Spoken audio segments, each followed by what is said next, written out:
Hi, I'm Scott Acord. I'm in Los Angeles. Rori Harris-Killough here. I'm in Portland, Oregon, and I'm a manager for Providence's patient market and experience. And I've been with the company 15 years. Wow, I'm coming up on my 4 year anniversary. So I have a Congratulations. ways to go to catch you.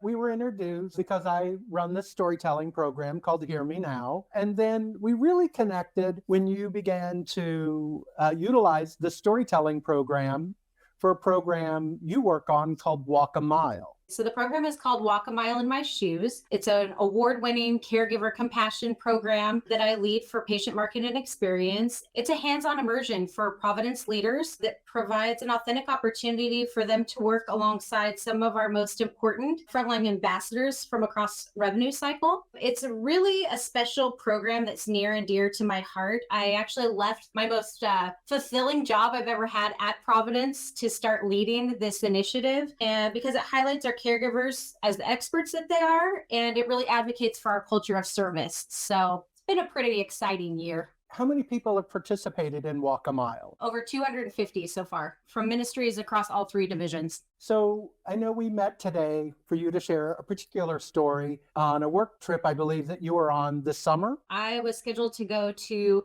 Covenant Health Hobbs Hospital. They are located in Hobbs, New Mexico, and I went this last June. It actually started off really rocky. I found out the morning I was supposed to leave that I was going to misconnect for my flight. In order to get to Hobbs from anywhere in the United States, you have to make a connection in Texas. I think the only other option is like through Colorado, but you have to stop somewhere. Long story short, I knew I was going to misconnect.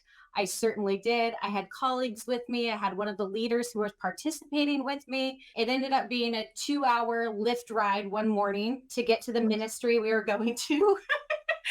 Because no one would let us rent a car and leave it in Hobbs. They wanted us to like take it back to Lubbock or like something crazy. How big is Hobbs? It's small. Was the rest of the trip? How was that? When we first got to the hospital, we were running a little bit late, as you can imagine. And so we are just trying to set up in the community room that they had in place for us, which was really beautiful. And one of the caregivers, who's amazing, who reports to the chief executive there, said, "Would you like to come to our safety huddle?" Safety huddles bring together all of the leaders within the ministry, and they talk about important topics of the day. It's a really great community time. So, of course, I said yes. As we were waiting for this meeting to start, there was a very elderly gentleman who came in, and he was pushing his walker, and he had been accompanied by a caregiver. He's having a difficult time getting around. And he looked up at me and we exchanged glances and he smiled. And it was one of those moments where you instantly knew, like, that's a kindred spirit. There was just something about him. And so as we're waiting for the meeting to get started, this gentleman pulled out one of those old-fashioned coins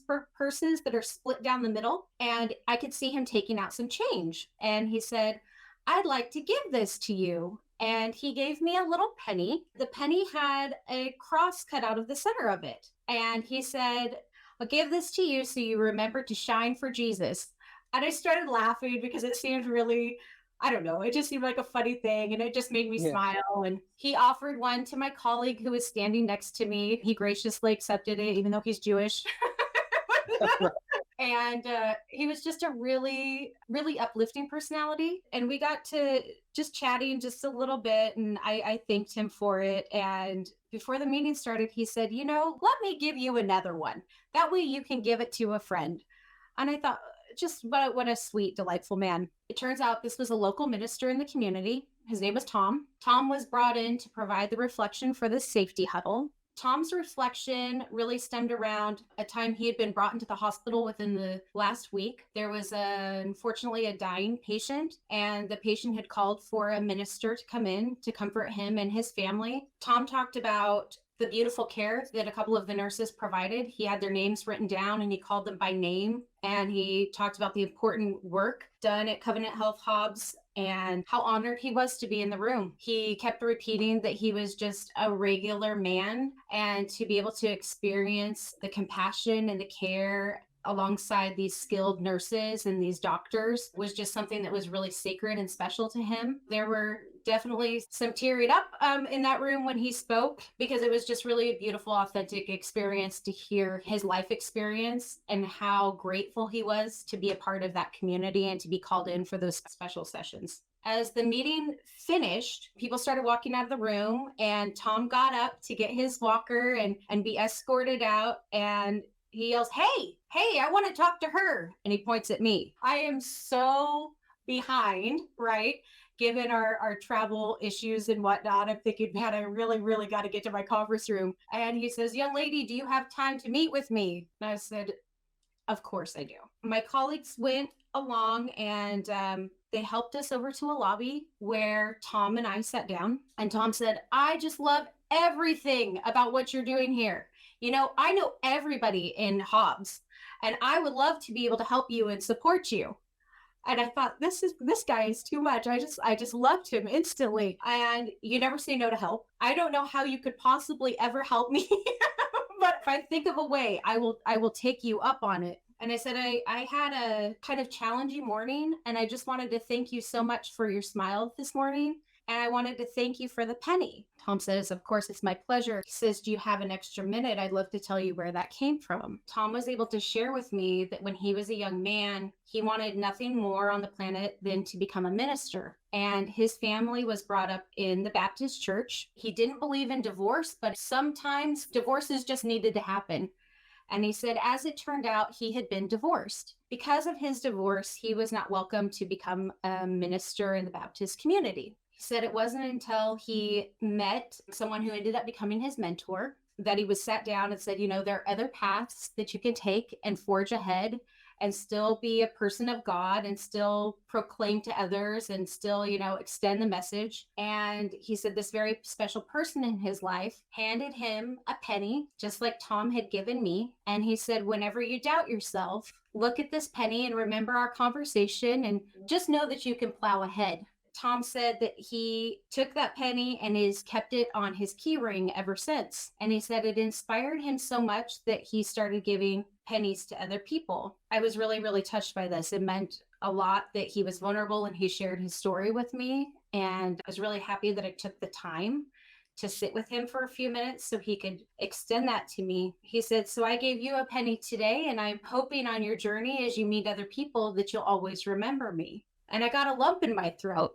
Put my hand into my pocket, and I pulled out the pennies he gave me, and I took his hand and I gave him one of mine. Tom started crying, Scott. He's a very, very, very elderly man, and he said, never in all of his time and all of the thousands of pennies he's ever given had he ever been given one back. Now, I'm not Baptist, and I don't know what religion Tom is, but I know that what we experienced that day was otherworldly, and he was the reason that I came to Hobbs. And when I gave him that penny and he's crying out loud, he asked if we could pray together.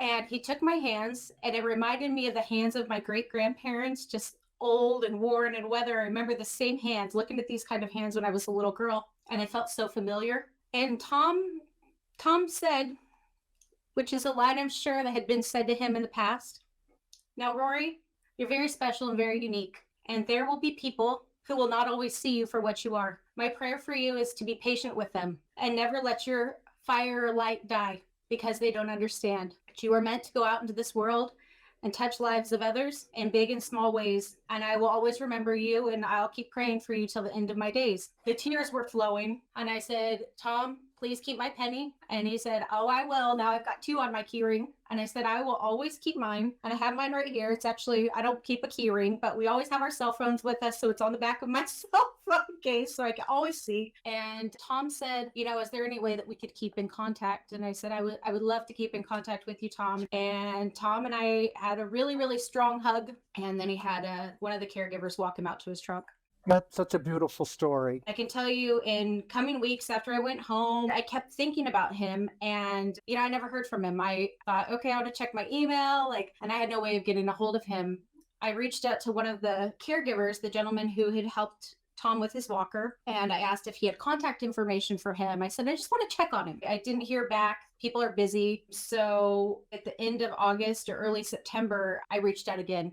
And this time he said, oh, I'm just so sorry. You know, I'm just seeing your message. Here's his telephone number, but please know Tom's been in the hospital for months. I was very sorry to hear that. Tom had had a really bad car accident where he had broken both legs. So I called the cell phone number. Sure enough, Tom answered the phone, and I said, hey, Tom, this is Rory. remember I brought Walk a Mile to Covenant Health Hobbs. So do you remember me? And he said, oh, Rory, I absolutely remember you. How have you been doing? And we talked for a few minutes, and then I could tell a nurse came in. Tom passed the phone over to his wife, Kathy. Kathy and I talked for about 20 minutes. She knew who I was. Tom had mentioned something about me when he came home that day. Tom wasn't doing very well. The end of September, I got an email. Tom had passed away. And I'm going to be really honest. It's like I only met him one time. I can't imagine how it felt to be in his life on a regular basis. But I cried. It was about the connection. You had a very lovely connection with the stranger who became a friend in a minute. You talked about saying yes. And I'm a big believer in saying yes, especially in those situations. There's an old Bing Crosby song, Pennies from Heaven. And I'm like, that's Tom. Yeah. That's Tom. I'm going to play that, and I'm going to remember Tom today.